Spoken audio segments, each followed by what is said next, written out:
രാജീസ് കിച്ചണിലേക്ക് എല്ലാവർക്കും സ്വാഗതം. എൻ്റെ ചാനൽ ഇതുവരെ സബ്സ്ക്രൈബ് ചെയ്യാത്തവർ ദയവായി സബ്സ്ക്രൈബ് ചെയ്യുക. നിങ്ങളുടെ വിലയേറിയ അഭിപ്രായങ്ങൾ കമൻ്റായി അറിയിക്കുക. വീഡിയോ ഇഷ്ടപ്പെട്ടാൽ ലൈക്ക് ചെയ്യുക, ഷെയർ ചെയ്യുക.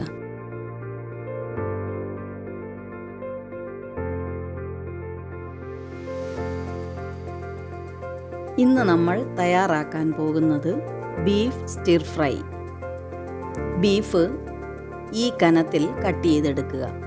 ഇത് ഏകദേശം 350 ഗ്രാം ബീഫാണ് എടുത്തിരിക്കുന്നത്. ഇനി ഇതിലേക്ക് 1 table spoon soya sauce, 1 teaspoon കുരുമുളക് പൊടി, 1 ടേബിൾ സ്പൂൺ കോൺഫ്ലവർ, 1 മുട്ട. സോയാ സോസിൽ ഉപ്പ് ഉള്ളതുകൊണ്ട് ഇപ്പോൾ ഉപ്പ് ചേർക്കേണ്ടതില്ല. ഇനി ഇതൊന്ന് മിക്സ് ചെയ്ത് 30 മിനിറ്റ് നേരം റെസ്റ്റിൽ വയ്ക്കുക.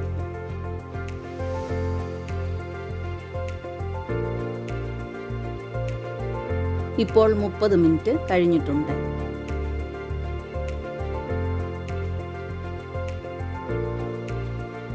ഇനി ഇതൊന്ന് ഫ്രൈ ചെയ്തെടുക്കാം.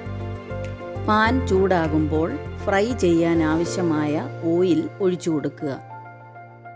ഏകദേശം 1.5 ടേബിൾ സ്പൂൺ ഓയിൽ ഒഴിച്ചു കൊടുക്കാം. ഓയിൽ ചൂടായിട്ടുണ്ട്. ബീഫ് ചേർത്ത് കൊടുത്ത് ഫ്രൈ ചെയ്യാം.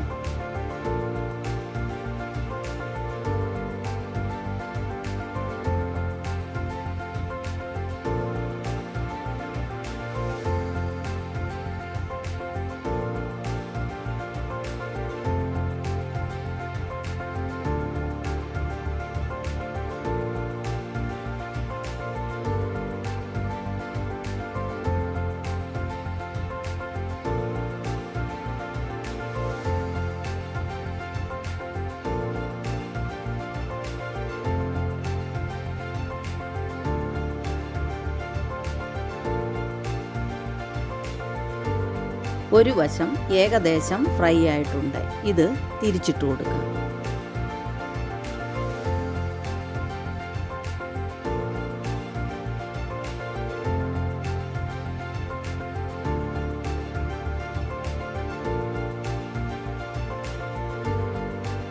ഇത് ഇരുവശവും ഫ്രൈ ആയിട്ടുണ്ട്. ഒരു പാത്രത്തിലേക്ക് മാറ്റാം.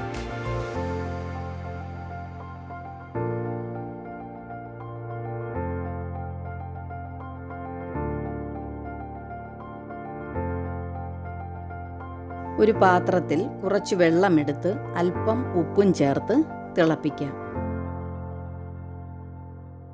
വെള്ളം തിളച്ച് വന്നിട്ടുണ്ട്.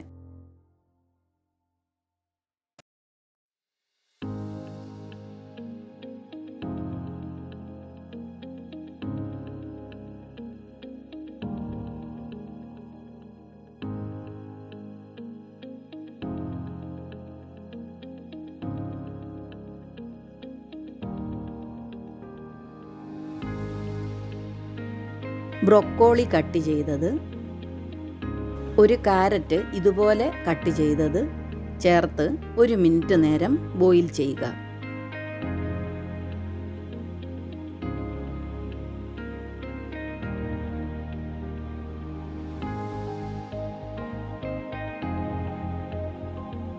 ഇപ്പോൾ 1 മിനിറ്റ് ആയിട്ടുണ്ട്.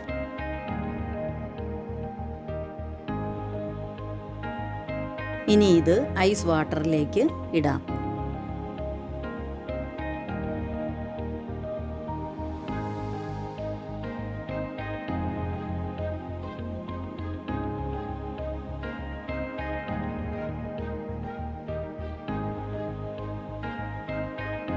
ബീഫ് ഫ്രൈ ചെയ്ത പാനിലേക്ക്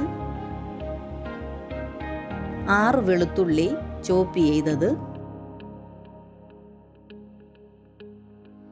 1 ഇഞ്ച് നീളമുള്ള ഇഞ്ചി നീളത്തിൽ കട്ട് ചെയ്തത്, 2 പച്ചമുളക് ചരിച്ച് കട്ട് ചെയ്തത് ചേർത്ത് കൊടുത്ത് ഒന്ന് വഴറ്റുക.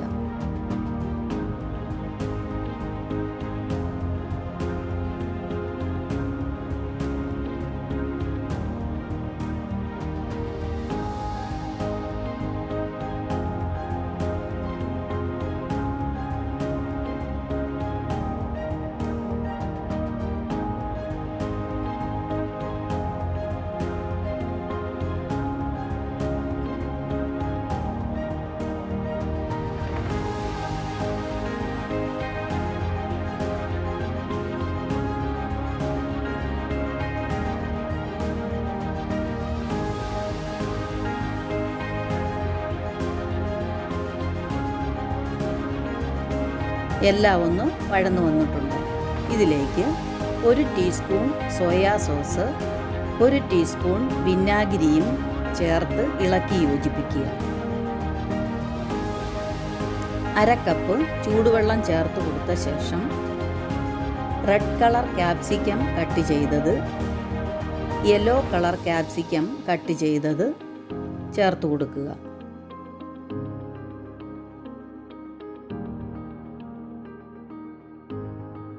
ഇനി ബോയിൽ ചെയ്ത് വെച്ചിരിക്കുന്ന ബ്രൊക്കോളിയും കാരറ്റും ചേർത്ത് കൊടുക്കുക.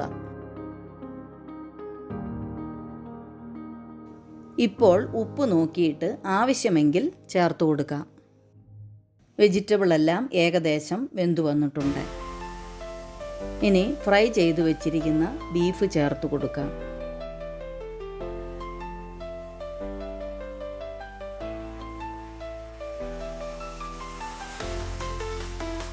ഇനി ഇത് ഇളക്കി യോജിപ്പിക്കാം.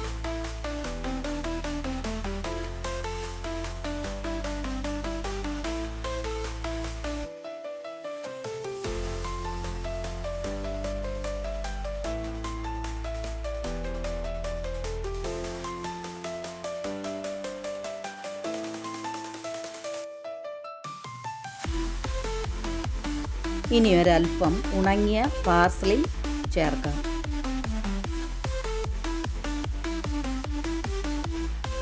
ബീഫ് സ്റ്റിർ ഫ്രൈ റെഡിയായി.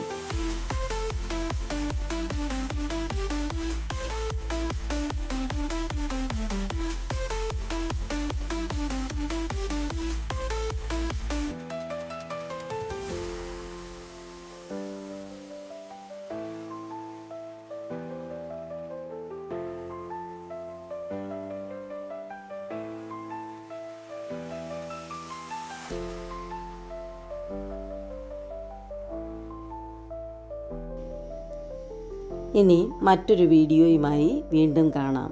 ബൈ.